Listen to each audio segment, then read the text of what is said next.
Welcome. Welcome, everyone, to the Rotary Club of Harrisonburg. I'm Braden Hoover, and I can honestly say I thought that we'd have a little bit more time before you were subjected to my leadership yet again. Wayne is in Salt Lake City, Utah on not a ski trip, a work trip. And Rodney is down in Stanton to watch his son compete in the golf regionals. So if you spare a moment, give him some good vibes. Please join me in the four-way test of the things we think, say, or do. First, is it the truth? Second, is it fair to all concerned? Third, will it build goodwill and better friendships? Fourth, will it be beneficial to all concerned? Today's song is by Lynn Dively, singing God Bless America. Bless America, and that I love, stand beside her and guide her through the night with a light from above, from the mountains to the prairies, to the oceans white with foam. God bless America, my home, sweet home. God bless America, my home, sweet home. And now let's turn to the Pledge of Allegiance. I pledge allegiance to the flag of the United States of America and to the republic for which it stands, one nation, under God, indivisible, with liberty and justice for all. Today's invocation is by Tom Holden.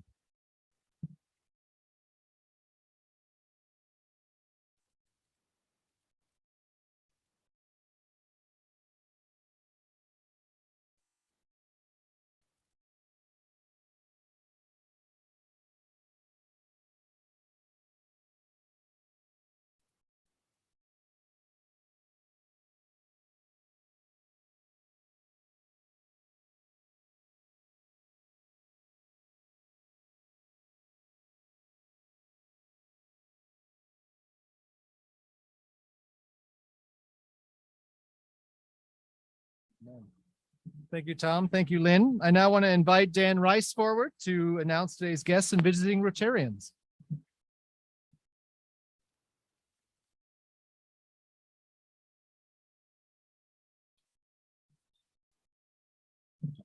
Good morning.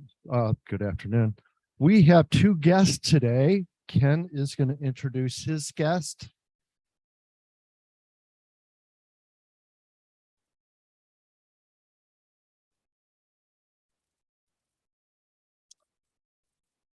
And I don't think is Nathan here today? Nathan is not. Well, let me introduce Jake Condra. He's been here a couple times. Welcome, Annette.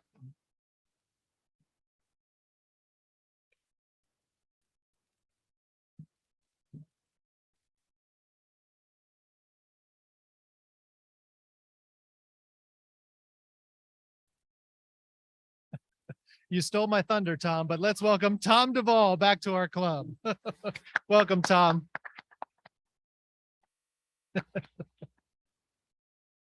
Besides Rodney's son competing in the golf regionals, does anybody have any family of Rotary announcements? Oh, okay, no, Ash does not have one. Ash actually was just telling me that he was recently in Ireland to see his wife's family and caught the funeral of Queen Elizabeth. That's pretty cool. Yeah, welcome back. Any other family of Rotary announcements? All right, hearing none, I have a couple announcements to make. As you have heard the last several weeks, we have our very first Rotary Social coming up on Thursday, October 6th from 5 to 7 p.m. at Mulligan's Golf Center. We have unlimited use of their mini golf course and 4 bays reserved at their new high-tech driving range.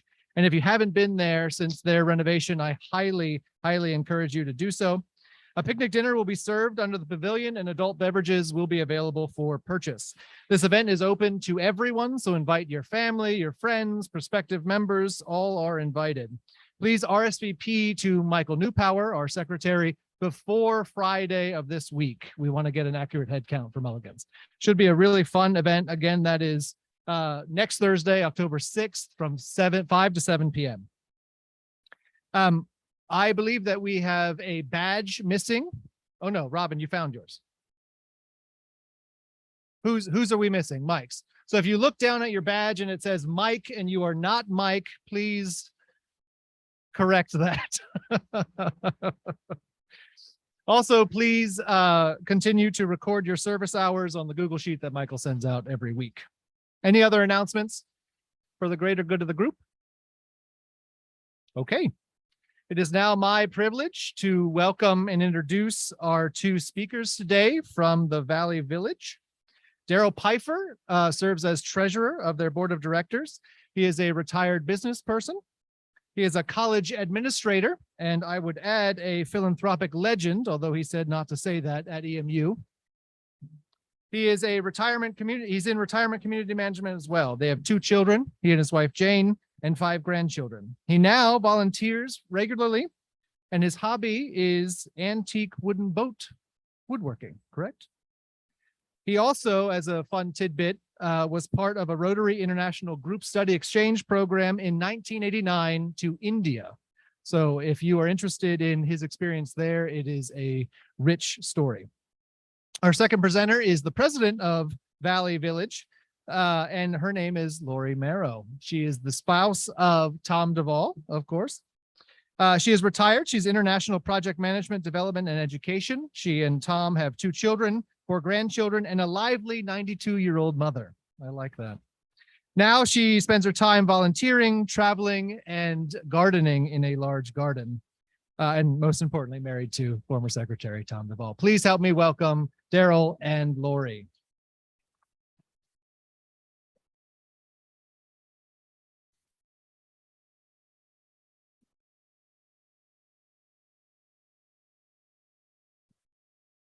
Thank you, Braden, for your introduction. It was very helpful to look around the room and see familiar faces as you were introducing us to your group. Very good. We're here to talk about Valley Village today. Valley Village is an organization for those of us over 60 years old in our neighborhoods. My name is Daryl Peifer.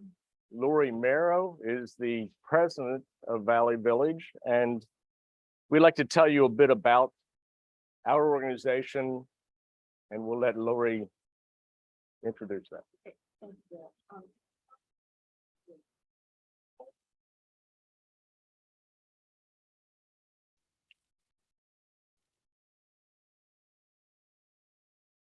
Check. Okay, thank you for that. Hello, everybody. So nice to be here. So the village movement and national movement started in 2002 in Boston in Beacon Hill, a neighborhood called Beacon Hill. Thank you, Tom.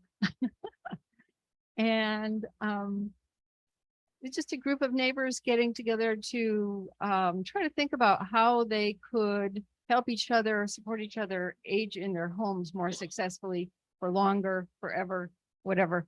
And they came up with a concept that included organizing events together, serving each other in different ways, hiring staff to help each other, and so on.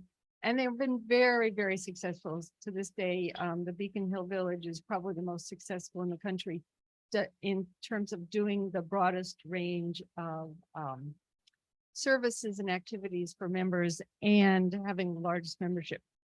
And in the mid-aughts, they got some good publicity around the country. And that's when the village movement really took off. People around the country heard about it, started saying, can we do that? Started contacting Beacon Hill, started overwhelming Beacon Hill. And pretty soon people started their own groups up in different parts of the country. Every group is different. Every group reflects the location, the locale, the people who have begun it, their needs, their interests, and so on. Now, today there's around 300 villages nationwide. And here in Harrisonburg, in around 2009, some folks got together and started thinking about their retirement and how they were going to navigate that sometimes difficult time. All of us have a little bit of a hard time thinking about becoming frail, the times when life gets a little more difficult. But thanks to the vision of these folks, we were able to think about it fairly constructively. So at any rate, they started an organization here originally called Parkview Village, and around the same, that was in 2011 that it incorporated as a 501c3. And around the same time, there was a national organization that started up called Village to Village.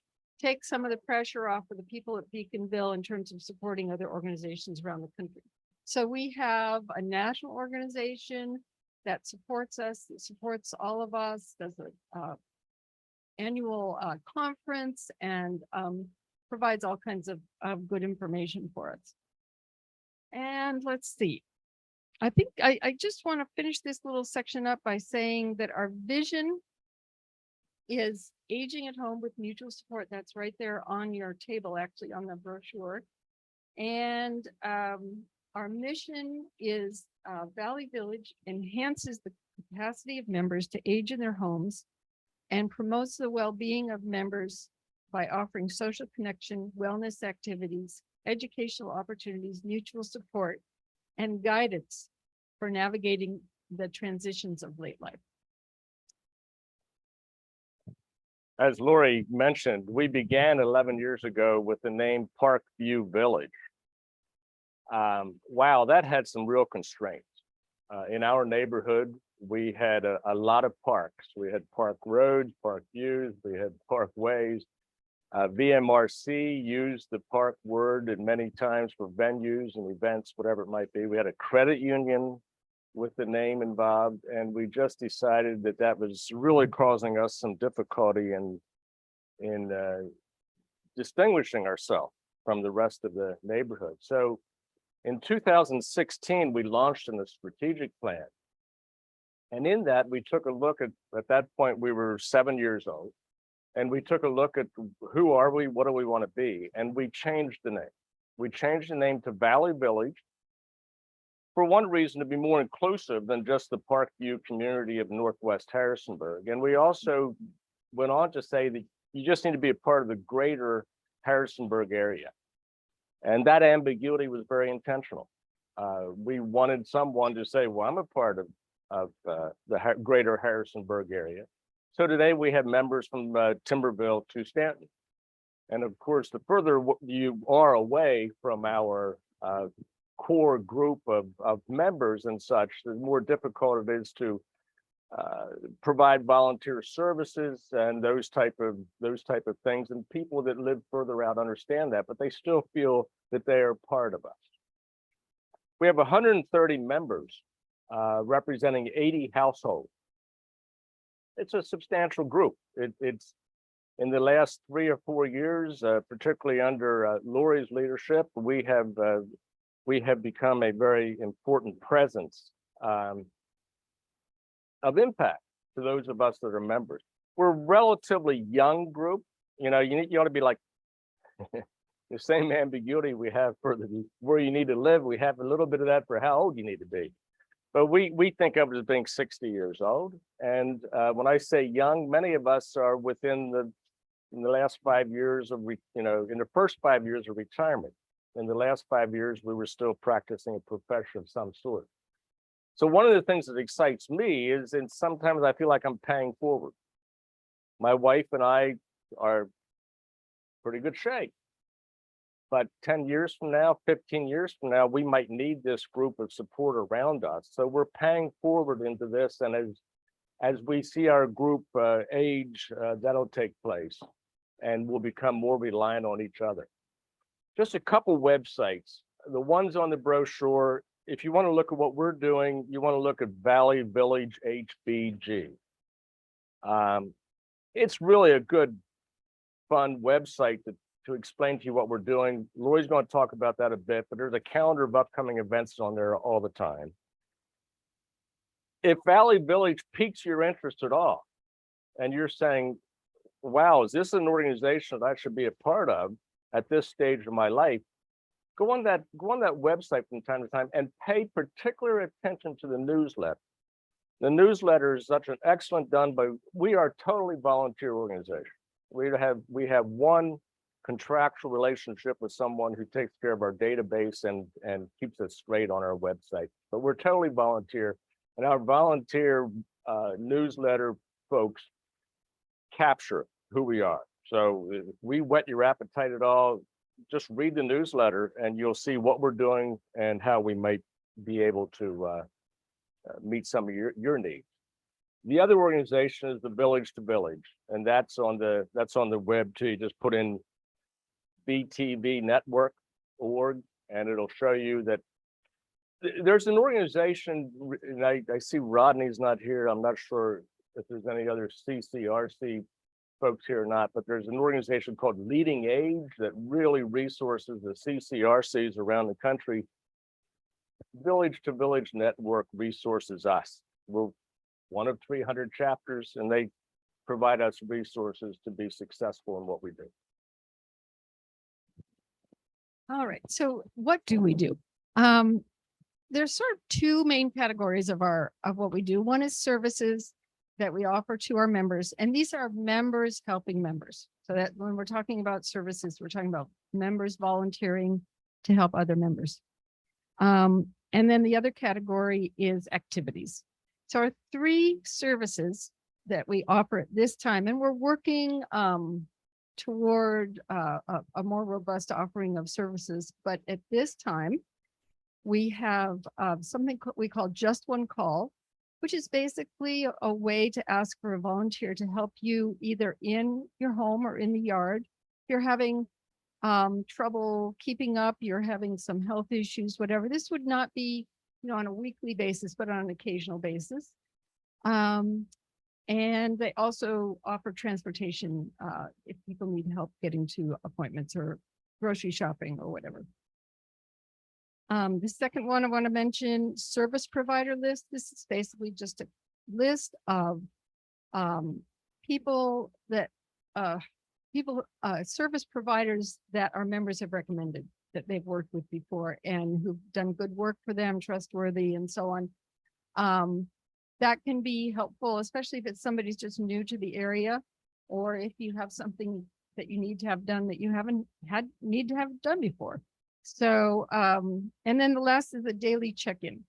And this is for someone who maybe is getting a little more frail, perhaps would be having memory problems, perhaps is at risk of a fall. And we pair them up with one other person in the club, in the village, I should say. And they call every day and before noon, just to make sure that the person answers, just to check in. It's also good for morale as well to have that contact every day. We have activities in a number of different areas: educational, wellness, tours, movies, and social activities. And so, in terms of educational, we recently had a program on hands-on CPR and a local net zero home tour. So that's sort of a range of the type of activities we might have there. Wellness, we have weekly pickleball, we have weekly yoga. We have a hike coming up, and dementia-friendly training we've been doing, done by VPAS. And we are a dementia-friendly organization, qualified.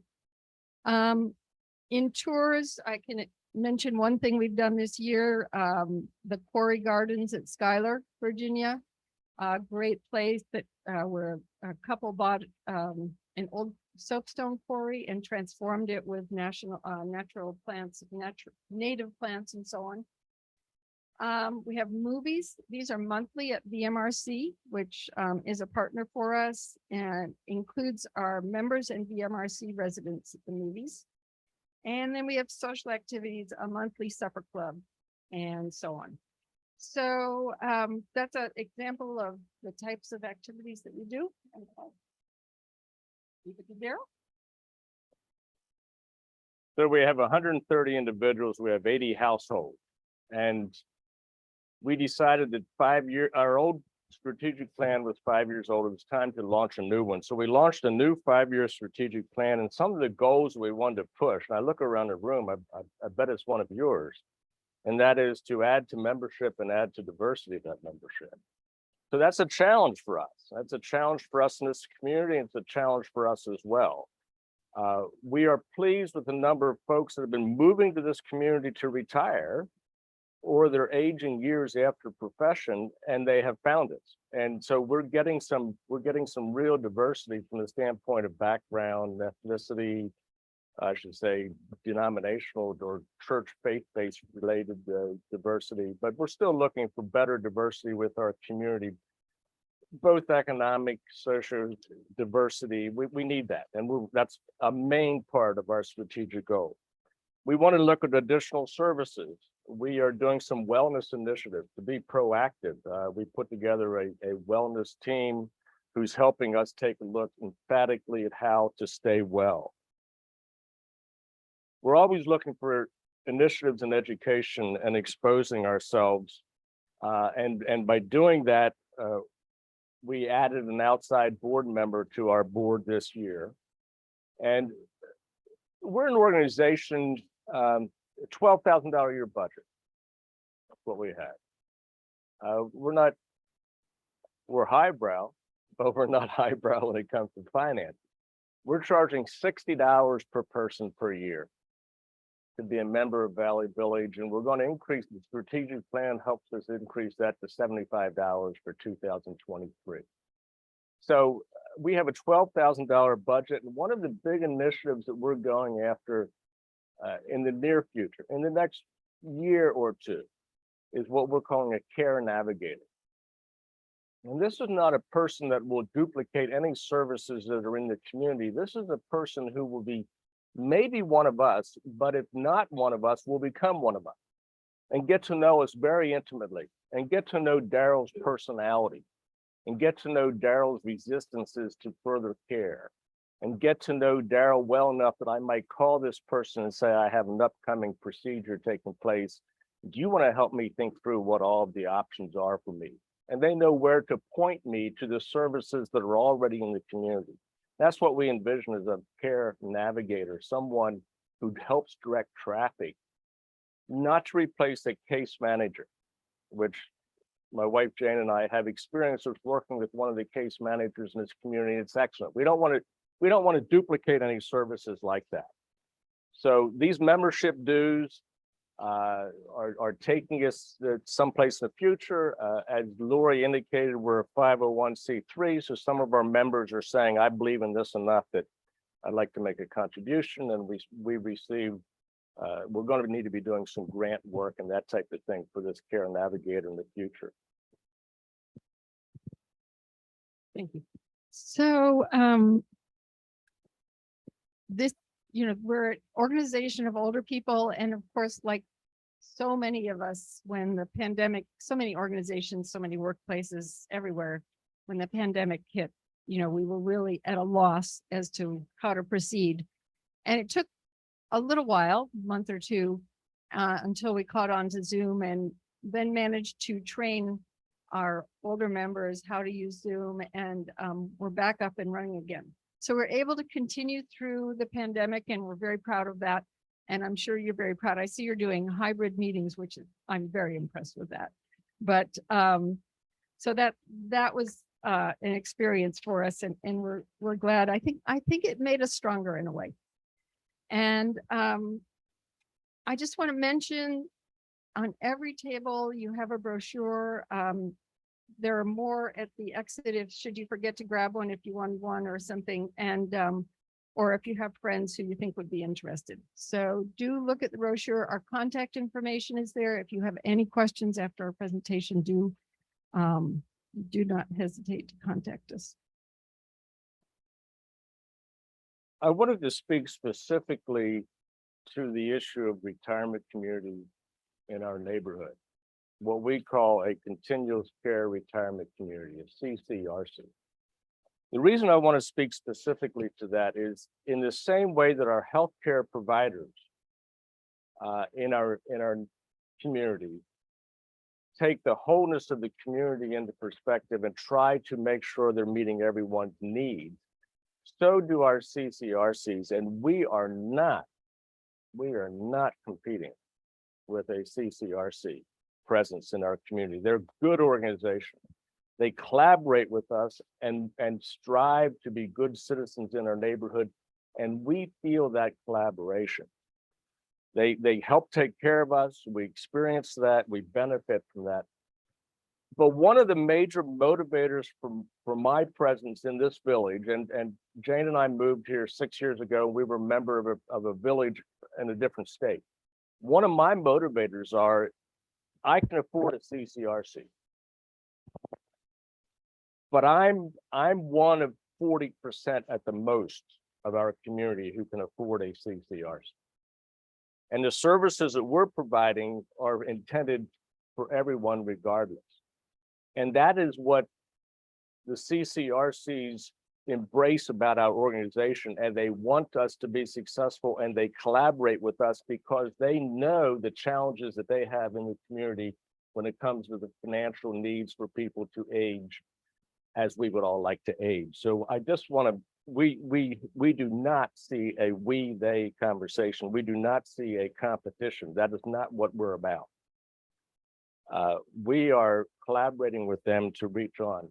The same with the service providers. And just to give you, in 2018-19, golly, that's 4 or 5 years ago already, we had a 5-part educational series of which we had the Valley Association of Independent Living make a presentation 1 week, then we skipped a week or two, and then we came back with VPAS, Valley Program for Aging Services, and Beth Bland made that presentation. In fact, she's now a member of our board. Centera made presentation on their in-home healthcare and hospice services. First Choice, right next door to us. First Choice being related to Bridgewater and BMRC and Sunnyside. They came and talked about the services that they can provide in home, and Home Instead also made a presentation. We had a 5 sequential education series on utilizing these services already here to make sure we're not duplicating them, and probably gave us the idea for a care navigator to understand each of our families well enough to know who can most successfully provide services to us. So just to wrap up, I just want to say that I really love this organization, and I really love it for a lot of reasons. One is the people involved in it and the way it operates. The other thing is that it's a self-help organization. So this is, a can do, we can do this. We can make our lives as we age better together. And I like it for the potential it holds to serve more people. So I came in at a particular time on the board in the organization, and it was obvious that there was a lot more that the organization could do. So when Daryl talks about increasing diversity, ethnic and economic diversity, we have a vision that we can serve more people in this community by expanding the membership in those ways. And so it's an exciting time for us. There's a lot to be done, and there's a lot that we will be able to do for the community, we hope. I want to mention, I just want to close by mentioning what's coming up at Valley Village. So our future activities in the next month, we have a hike on Lookout Mountain.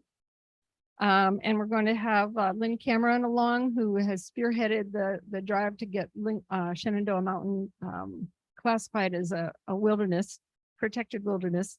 We have a train ride on the Potomac Eagle in West Virginia.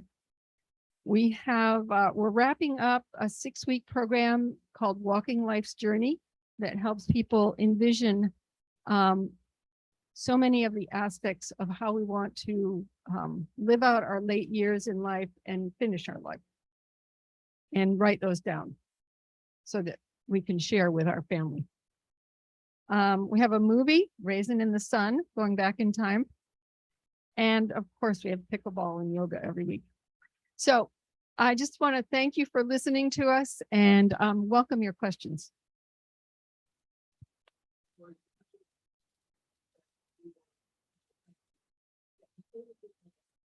Right. So we've trained a number of our members, certain 50% of our members or so, to be able to so the training helps you interact with people with dementia in a constructive way, to help you understand what works for them in terms of if you're having a here's a simple example. If you want someone to brush their teeth and you ask, and they have dementia, and you ask them to go brush their teeth, there's a lot of different steps to brushing your teeth. We don't think about that, those of us who have healthy minds. But for someone with dementia, they might start out down the hall and then get confused about what they're supposed to do. So the idea might be in that case to say, let's go brush our teeth together, so that you're modeling for them continuously. That kind of thing. It's very simple, but really helpful. That was put together by BPAS, right? Yes, that's a VPAS. Yeah, I did I say that before? Yes, that is that actually is an initiative. I think it's a nationwide initiative to establish dementia-friendly communities, and it's being implemented throughout the country by the aging services organizations, which VPAS is ours. Maynard. Morrison Park there on Chicago Avenue. With so many other people.